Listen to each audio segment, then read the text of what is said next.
This is 50 Feminist States, a road-tripping storytelling podcast visiting all 50 U.S. states to interview feminist activists and artists about their work for gender justice. I'm Amelia Hruby, and this week we're in North Carolina. From the glaciers of Alaska to the dunes of Indiana, I want 50 feminist states. From the waves of New Hampshire to skies of Montana, I want 50 feminist states. And when you hear the call, you know so well, sisters, speak out, I know I will. Hi everyone, it's Amelia. Thanks so much for tuning in to the 50 Feminist States podcast and for listening to this third of 3 special episodes in northeastern North Carolina. In the past 2 weeks, we've been to Northampton, Hertford, and Bertie County. And this time, we're going to go back to Northampton County, where my friend Ashley lives, who you heard from in the last episode, to talk to 3 women, Wanda Flythe, Joyce Buffalo, and Deborah Ferruccio, about their work to fight a proposal for a coal ash plant to come to Northampton County. Before we get there, I'd like to let you know that 50 Feminist States is currently fundraising to support future seasons. If you head to 50feministstates.com/support, you can make a donation to help make sure that future episodes of this podcast exist. That's FIFTY feministstates.com/support. Why might you want to support a podcast like 50 Feminist States? Well, it's an independent feminist media project that travels to different local areas to make sure that we're hearing the voices of the people doing the work for gender justice that's most immediately felt by their communities. In the past few weeks, there have been a number of attacks on reproductive rights across the United States, and they're happening at the state level, with states passing laws that go against the Roe v. Wade Supreme Court decision. That tells me that it's at the state level that work for gender justice has to be done right now. And this podcast seeks to feature the work that's being done in each state to make sure we're paying attention to those local organizers and the grassroots campaigns in their communities. If you'd like to support that work, please pledge to the 50 Feminist States Kickstarter today at FIFTY feministstates.com/support. That's 50feministstates.com/support. As I mentioned, this week's episode features my conversation with Joyce Buffalo, Wanda Flythe, and Deborah Ferruccio. These women all live in different towns in northeastern North Carolina, and they had never met before they began organizing together against the plan by a company named Vista Green to bring a coal ash storage plant to Northampton County. All of that began in January of 2017. I don't want to give too much of the story away because you'll get to hear it from these organizers themselves. But before we hear them, you should know that we recorded this episode during a 3-hour-long lunch at a Hruby Tuesdays one afternoon last December. And while I had an amazing time, you will be able to hear some of the ambient noise in the background, particularly the radio station the restaurant had on overhead while we were talking. I think that what these women have to say is so important that you won't be focused on that U2 and Destiny's Child playing in the background, but my apologies that it might distract you at times from what they have to say. Let's hear first from Joyce Buffalo, who is one of the first people to be informed about Vista Green's plan to bring this coal ash plant to her community. This is her now. It was January in 2017. My mother and late father, St. Paul and Shirley Edwards, received a white envelope in the mail. And like most days, I would open my mom's mail and hand it to her to read. And she was sitting there looking puzzled. And she said, "What is this? I don't understand what this is." And it was the letter that had been mailed out to landowners adjacent to the 852.45 acres that this company called Vista Green LLC had purchased in hopes of putting a coal ash facility there. When she showed me what she was looking at but didn't quite understand what was going on, and I said to her, "Mom, what they're trying to do is bring a coal ash processing facility or landfill to just up the road from where we live." I said, "If that happens, we can't live here because we won't be able to breathe.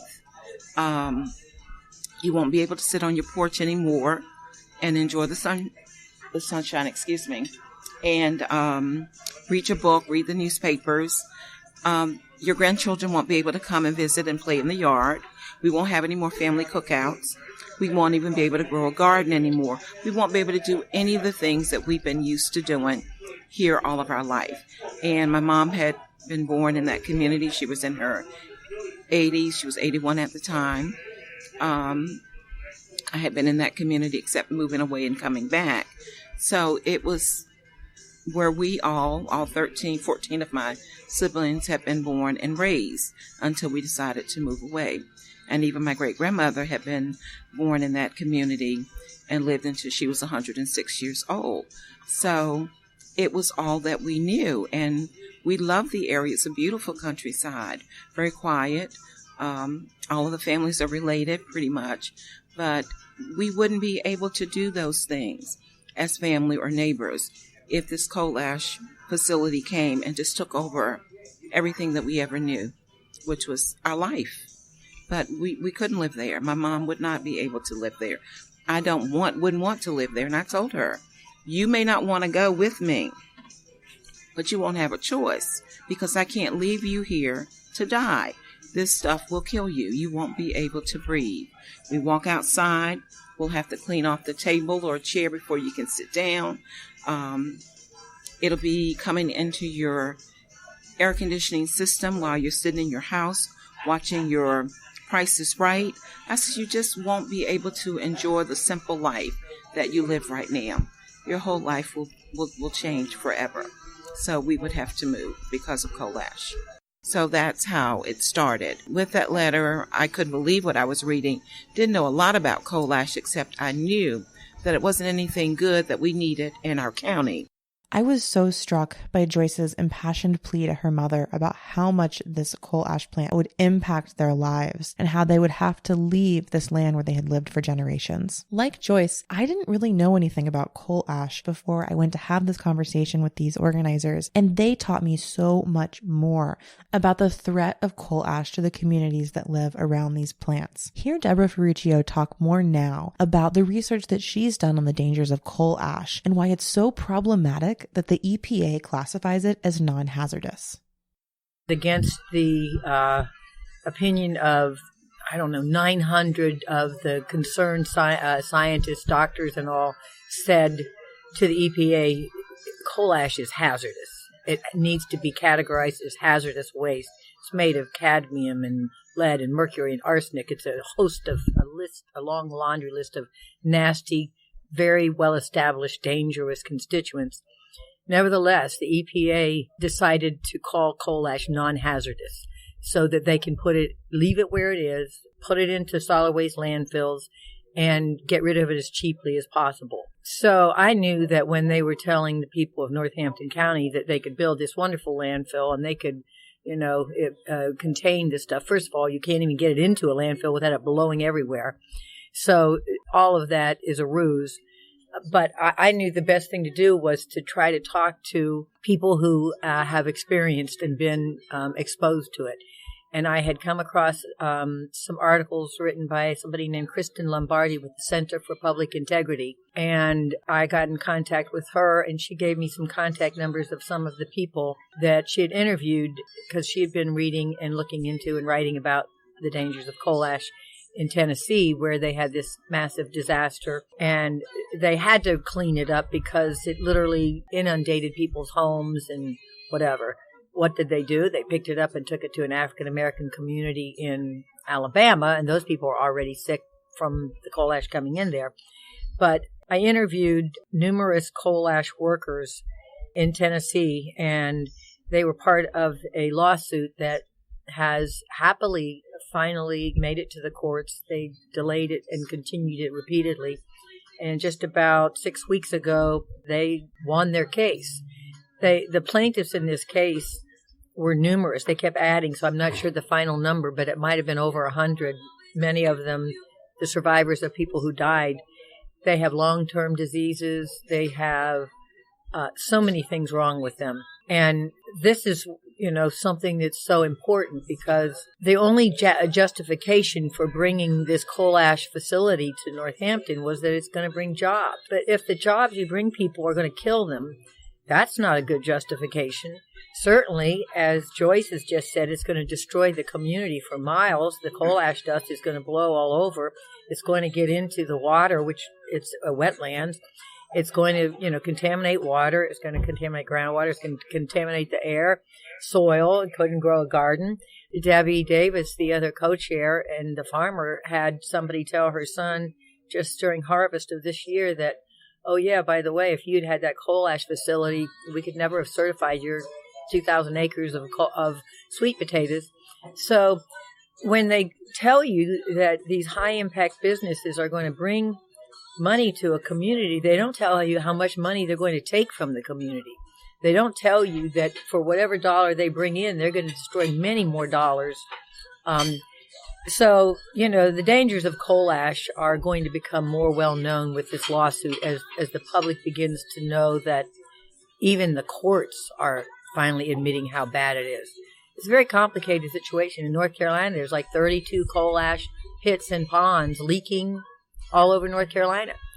And instead of Duke Energy saying, we want to pick this up and we're sorry we made mistakes by not paying attention to how we got rid of this, they just want to lie to the public and tell them that we have a new state-of-the-art way of getting rid of all this stuff. Our state has gutted so many regulations that we have no protection from the state. Then you have the EPA saying coal ash isn't hazardous. So what it comes down to is local communities have to protect themselves. Nobody's going to do it. The state's not going to do it, not North Carolina. The federal government's not going to do it because coal ash isn't even dangerous as far as they're concerned. So you have to have people at the local level who will protect you. Coal ash, buried or not, is dangerous. And cleaning up things that have already happened, post-sighting issues are horrible. But pre-sighting issues are at least you can do something. When you can prevent something from happening, it's so less costly than trying to fix it afterwards. So these guys are stopping something that the county would deal with forever. And you know what they would do for you guys if they'd put that in? They'd bring you a health clinic. And then they would take samples of your blood and do nothing. Well, the state government and Duke Energy might have done nothing were a coal ash plant to come to Northampton County and harm the people that live there. Joyce Buffalo certainly was not going to do nothing about this news that Vista Green planned to bring a coal ash plant to the land adjacent to her mother's property. So I called Tony Burnett, our NAACP president, and asked Tony, do you know anything about Vista Green and wanting to do coal ash in Northampton County? He says, no, what are you talking about? And I went on to tell him that my parents had received this letter, and certainly they were planning on building this coal ash facility here in Northampton County. So I made him a copy of that package, and I left it at his home. And a few days later, we went to a commissioner's meeting. Tony brought it up, asked the question at the commissioner's meeting, what did the commissioners know about this coal ash being proposed in Northampton County? And of course, the commissioners said they didn't know anything about it. We found out later on that they had met with the company in May of the previous year, I believe, and had talked about it. So that's how we found out about Vista Green wanting to come to Northampton County. Hear now about the executive team that was formed and then how Wanda Flythe got involved. Anyway, the executive team was born, and on that team was Tony Burnett, Judge Albert Kwashibi, Debbie Davis, who is a farmer, whose husband's family had farmed that land for 4 generations. And my great-grandmother had also worked on Mr. Davis's farm when I was growing up as a little girl. So I knew the Davises, but I didn't know Debbie. I think they wanted to make sure that there was representation, that we were all comfortable in working together. And again, as Wanda had said, blacks and whites we worked together on the farms, but we didn't come together in any social meetings or trying to solve any problems. And this was a show of togetherness that has grown and grown and grown into the citizens wanting to come together. And we did come together for the good of making sure that we did not end up with this coal ash in Northampton County. So from the executive team, we would make sure we would meet at least once a month prior to a meeting to make sure we went over the agenda as to what we wanted to discuss and bring to the citizens that we had learned. Because again, we were researching and learning about coal ash and of what it meant. And we wanted to bring that same information as to what we had learned to the citizens at the monthly meetings. And that's how Joseph and I knew about the first meeting. His family's place of business in Conway had a poster, and Joseph saw it, and they were talking about this coal ash meeting. And he came home. He said, "There's a coal ash meeting in Jackson, like tonight or tomorrow night, whenever." I said, "Coal ash? Coal ash in Northampton County? Coal ash in Northampton County?" And I said, "We have to go to this meeting. We have to go find out what this is about." And when we went and learned, it was like, we have to do something about this. We can't sit quiet by. And then I think it was the next week, we got a call from the executive team. They said, because we spoke up at the meeting and we expressed concern, and I think they realized that we were serious about this fight. So they called and asked if we'd be on the executive team, and we said yes. So the coal ash executive team had formed before we got involved, and they had already made decisions to go around the county to, we started out going to churches, meeting in black churches and white churches, because Northampton County has always been a very segregated county. Blacks and whites don't do a whole lot of things together, or they did not do a whole lot of things together before the coal ash fight. So trying to reach both parts of the county, the blacks and the whites, and educate them all was sort of a challenge. So I think the decision was made to go to a black church, then a white church, then a black church, then a white church throughout the county. We did meet in several churches, but then we realized that we still didn't have a whole lot of mix coming in. So we started meeting in more neutral places, like the auditorium for the school, or a community building, or, a building in Jackson connected to the courthouse, that kind of thing, where everybody felt like it was their place. It wasn't a black church. It wasn't a white church. It was a neutral place. It wasn't even a church. Yeah, that's right. And we did have more people coming out. Another thing we did, this was my baby, was to write letters to the editor.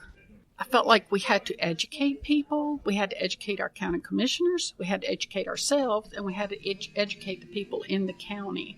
And, a lot of people get the newspapers. We had 3 different newspapers in the county.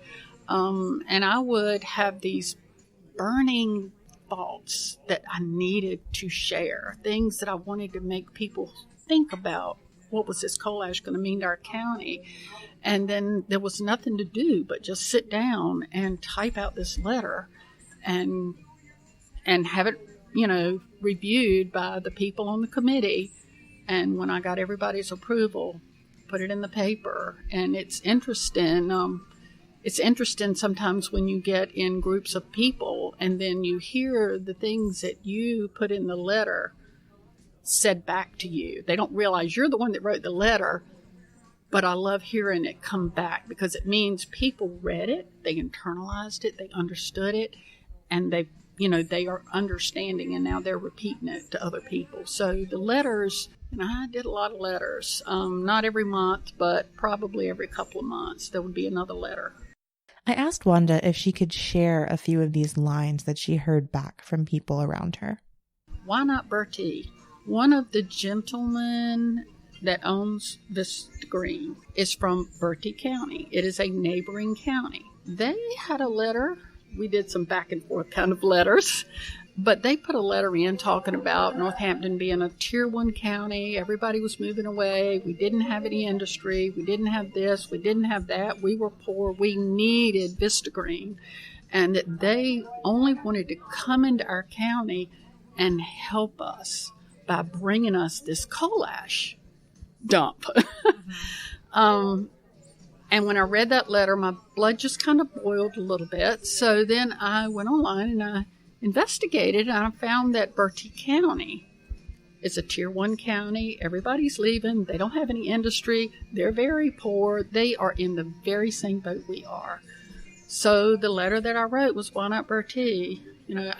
It's all well and good that you want to be so magnanimous and do this for our county, but what about your own county? Why aren't you putting it in Bertie County? And then, the thing was, probably you're not putting it in Bertie County because Bertie County does not want your coal ash either. And I heard over and over and over again, why not Bertie County? Why not Bertie County? I love what Wanda said here about how she felt like she just had to say something and she needed to write these editorials, and how important and impactful it was for her to hear her words come back to her out of the mouths of other concerned citizens.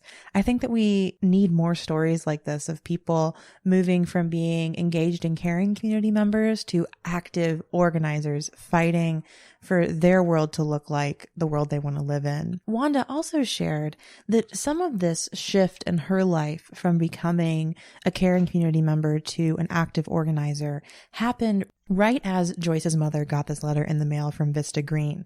So we heard Joyce talk about how that letter came in January of 2017. Well, also in January of 2017 was the Women's March on Washington, which Wanda attended. Hear her talk a little bit more about how that march impacted her and the organizing strategies she took directly from the Women's March organizers and brought back to her community in Northampton County. January of 2017, the Women's March in Washington, I went and I marched.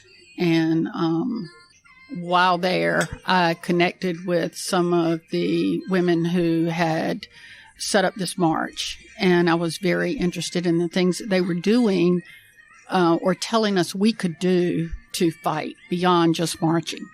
One of the things they had advocated for was a postcard campaign where we write the things that we're concerned about and we mail postcards to our representatives in our state or in our, and even in the nation. So I was doing that postcard campaign, and the coal ash all started right after the march, or we became aware of it right after the march. And in trying to figure out how to let our commissioners know how we felt, I thought about the postcard campaign. So we had some help. We wrote a postcard that said we do not want coal ash in Northampton County. We decided to do postcards in packets of 5. We had 5 county commissioners. They were the only people who were going to get to vote on this issue. We were not going to have a vote. But we needed to get our voice to them. So we had sets of 5 postcards, 1 for each commissioner.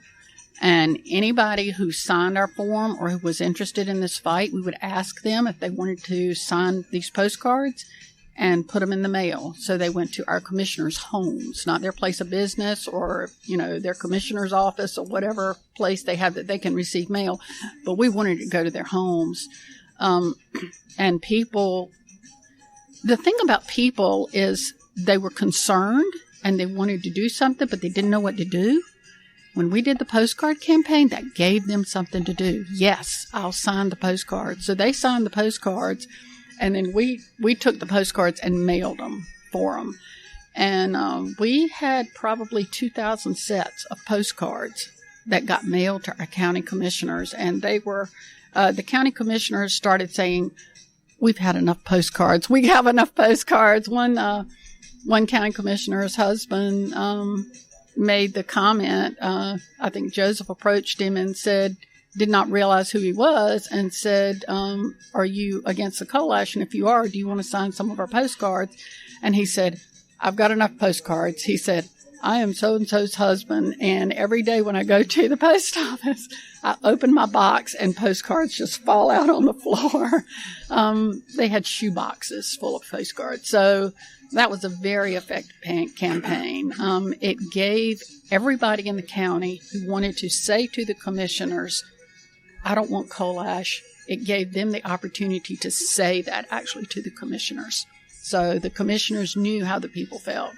And one thing about the postcards, too, we had everybody sign their name and put their return address because we wanted the county commissioners to see how widespread the fight was in Northampton County. That wasn't just the people in Margarettsville and Seaboard. It was the people in Conway, Rich Square, Woodland, Pleasant Hill, Gaston, Garysburg, all over Northampton County. We wanted them to see return addresses from every community. And that spoke volumes as well because the 5 commissioners, they cover the county, so every commissioner was getting postcards from their district. Before we get to the outcome of this story, I want to share a few more organizing strategies that the No Coal Ash team used. Hear about them from Wanda and Deborah now. We would compile data and we would make handouts. We made sure that everything we printed for handouts was well documented, and we put our sources so anybody could look it up. And we always encouraged everybody else, go online, type in coal ash, see what there is to say, learn, teach yourself. We are teaching you everything we can, but you need to go research for yourself so you know yourself how bad this is. But we had those handouts at every meeting, a good number of handouts. We also took the signature pages and we entered those into a computer file, all of those names and addresses and phone numbers, and we divided that into call lists for us. So when anything big would come up, we could each pull our list and start calling and make calls to people individually. And that was very effective, I think. When it came time for the big meetings in Jackson at the Wellness Center with the county commissioners or whatever, we would start calling people and let them know about the meeting and ask them please to come. If they had posters, bring those, and be prepared to speak if they had something they wanted to say. And that was very, very effective. We had like 300 to 400 people turn up at those meetings. We literally filled the auditorium. I was just thinking about how education an education campaign goes in layers, from buttons and hats and signs where people get an idea, but it's a thought that's just in their mind. Now they have that in their head. They got the visual vision of it. But I found what Wanda found, and that is that even when you have the support of many people, you have their support. The most effective way to get them into the meeting is to call them or go to their house, is to talk to them personally, because people, to become an activist, to move somebody from being passive and saying, I support you, to active, that's the whole key to all grassroots campaigns. Around here, I don't know about any other part of the country, but in churches, a lot of times there are funeral home fans. They're just little fans with a little wooden stick. At one of our meetings, somebody showed up with this ingenious idea. They had these funeral home fans, and it had the No Coal Ash symbol on it. And I thought that's the perfect little medium for expressing yourself at a meeting. So Debbie, she researched and she found a place that would make us a bunch of these fans. And when we had our county commissioner meetings at the Wellness Center, we had fans there and we gave them to whoever wanted one. And it was just an ingenious way to give the people who were sitting in the audience, who they had asked that they be mindful and be quiet and let everybody speak, which is so hard to do when you feel so strongly about an issue and things are being said that you don't agree with. You want to say something. But when they started saying things that people didn't agree with, the fans would go up. And the county commissioners were seeing all these white fans. So everybody that had a fan had a voice at that meeting, whether they stood up to speak for their 3 minutes or whether they sat in their seat and just waved their fans. Having grown up in North Carolina, I've seen a lot of these funeral fans, and I think it is such a innovative and genius strategy for a way to make your opinion known in a meeting where you can't speak. I include all of these organizing strategies that the No Coal Ash executive team used to show the multifaceted ways that they took on this campaign, but also to emphasize how long it took for this process to move forward.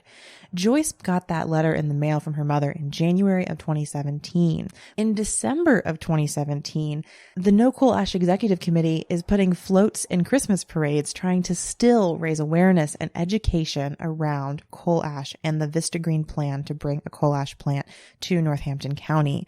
So in between there, they're doing all of these things. They're having meetings, they're making flyers, they're doing handouts, they've got lawn signs, they've got fans, they've got the 2,000 postcards going out to the county commissioners. There's so much happening over the course of this year. It's not until August of 2018 that the hearings that will actually decide the fate of Vista Green's plan in Northampton County actually begin to occur.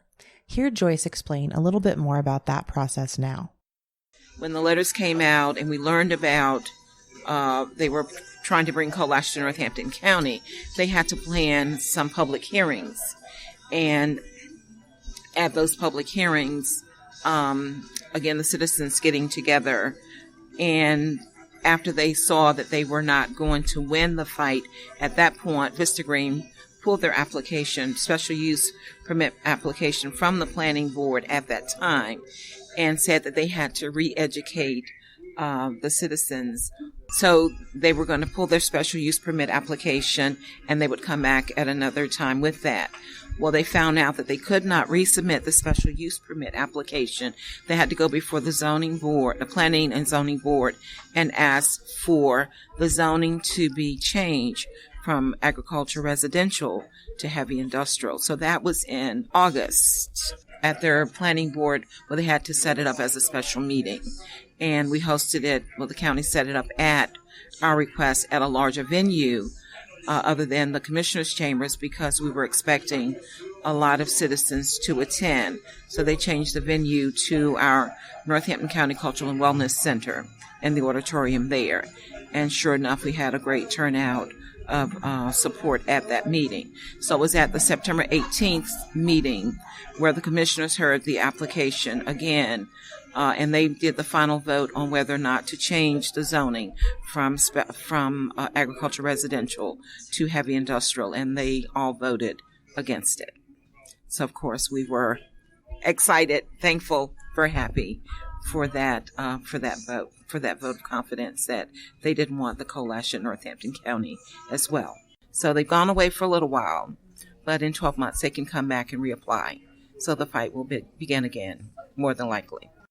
I have to admit that after listening to this whole story about how a group of concerned citizens came together, spent over a year and a half fighting against this coal ash plant coming to their community, and then won, it was a little disheartening to hear that a year later, the company could just reapply for the same permit and they might have to go through this entire process again. But the fight against coal ash in Northampton County had wider reaching effects than just voting down the change in zoning. In the fall 2018 elections, 3 of the 5 county commissioners in Northampton County lost their seats and new commissioners were voted in. Joyce Buffalo was one of those commissioners. Hear her talk a little bit now about the role that she intends to play on the county commission in the future.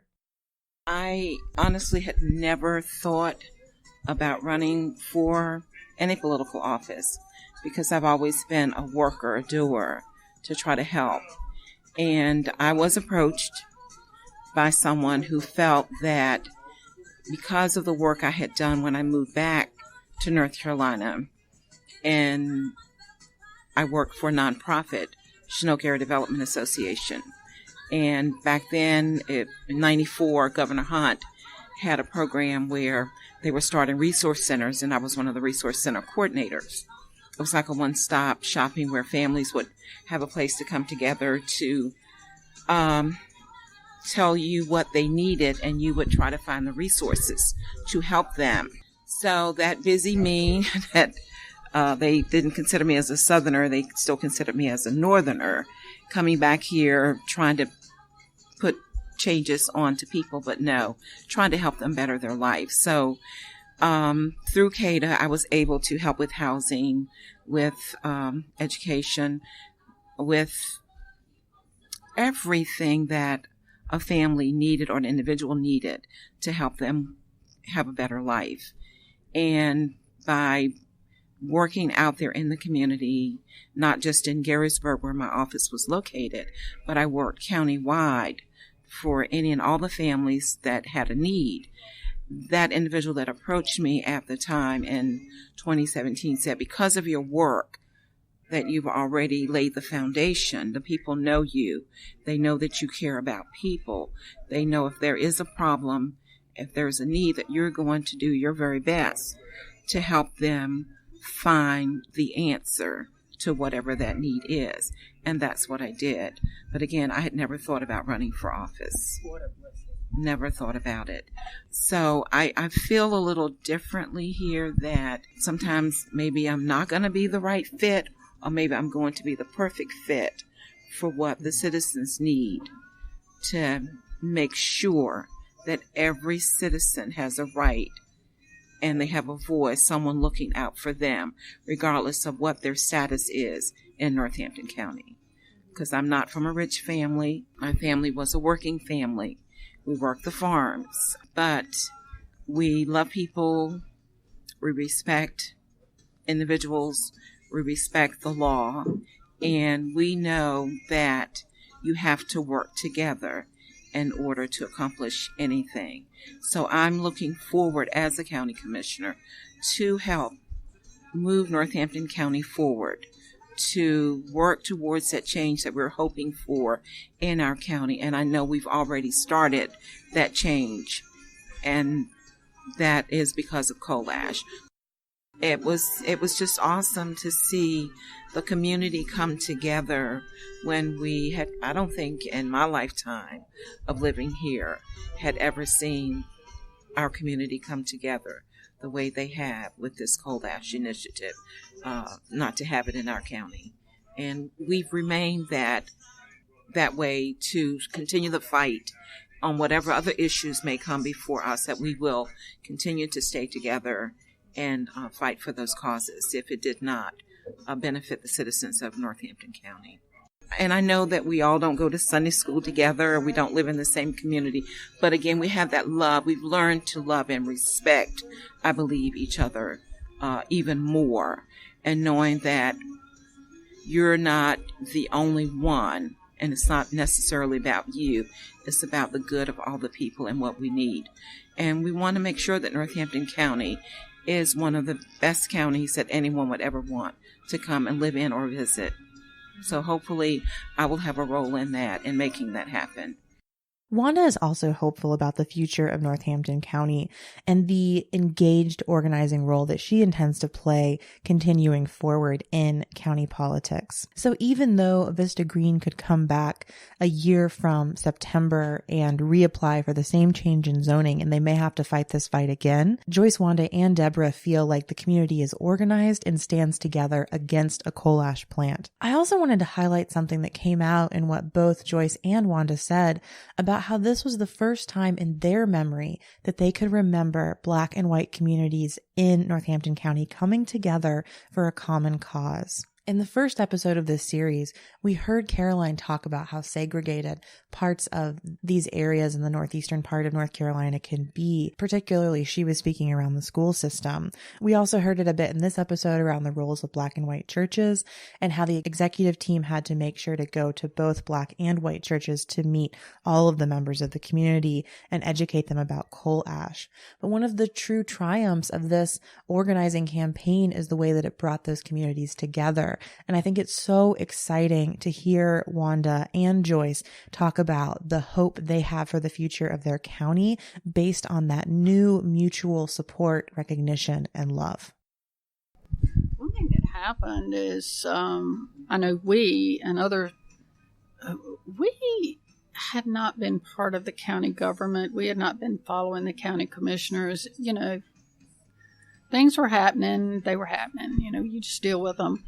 But after the coal ash fight started, we started attending county commissioner meetings, and we started learning about our county government, and we started learning about more things that were happening in our county and not happening in our county, and how things were being run. And we learned an awful lot just by attending county commissioner meetings and getting to know them and getting to know people and beginning to see how they work together. And we are now engaged in a way that we've never been engaged before, the coal ash fight. We will continue to attend the county commissioners' meetings, and we will continue to hold our county commissioners accountable. We will continue to expect them to be open with us and transparent in what they do and what they decide. I think there's a whole different level of accountability that's going to be happening in Northampton County now. And the county commissioners, this new group, what they're going to start doing a live feed of the county commissioner meetings that will go out on Facebook. So anybody who cannot attend the meetings will be able to listen, and they'll know what the county commissioners are saying and doing.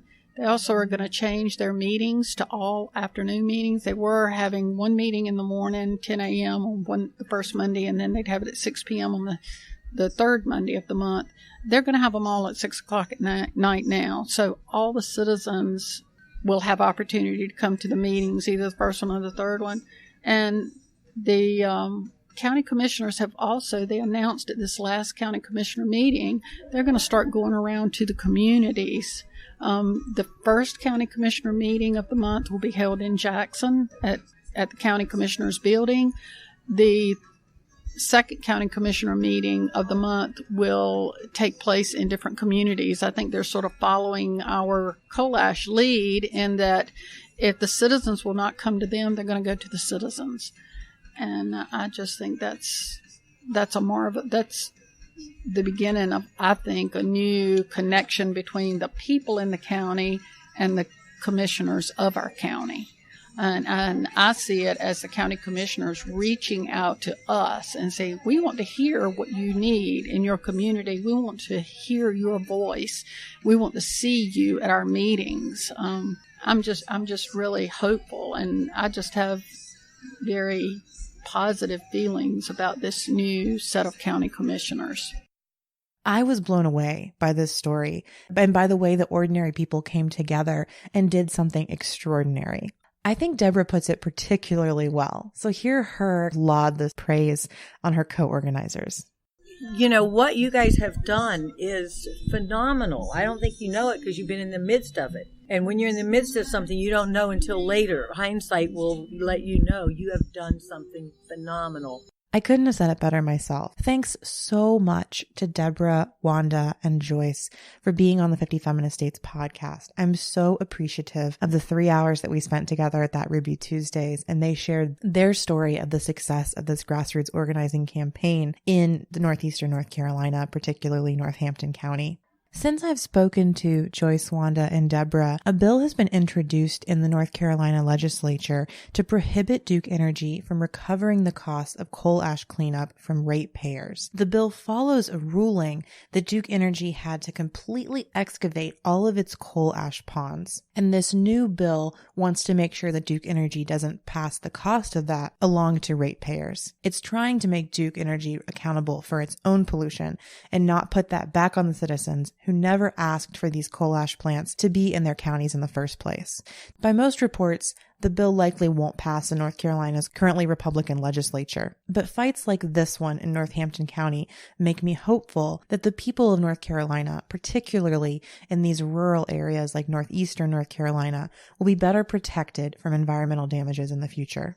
If you want to learn more about coal ash, I've put a link to a map of coal ash units in the United States in the show notes. You can learn more about where coal ash is being stored and the impact that it has on drinking water. I've also put a link to another grassroots campaign happening in Wayne County, Georgia, that's also fighting coal ash. If you'd like to hear more episodes like this from 50 Feminist States, please support future seasons of the podcast by heading to 50feministstates.com/support and donating to our Kickstarter campaign. We're seeking to raise $7,000 by June 6th so that we can continue traveling and speaking to more activists in the local communities where they work and live this summer and into the future. Again, that's 50feministstates.com/support. That's FIFTY feministstates.com/support. Thanks so much for tuning in. I hope you enjoyed these 3 episodes from Northeastern North Carolina. They've been a real joy and honor to report, and I'm so happy to share these stories with you. Hopefully our Kickstarter campaign gets funded, and I'll be back with new episodes in the fall. Until then,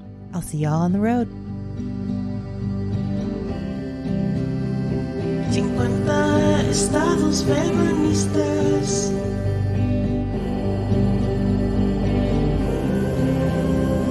50 estados feministas. 50 feminist state.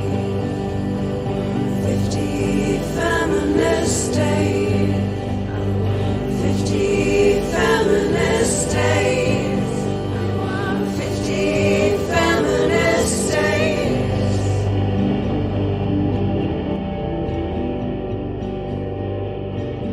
Thanks for tuning in to this episode of 50 Feminist States. You can find show notes at 50feministstates.com/podcast and follow us on Instagram at 50 Feminist States. Special thanks to Danielle Sines and Jessica Neria for our theme song. Until next time, wild ones, we'll see you on the road.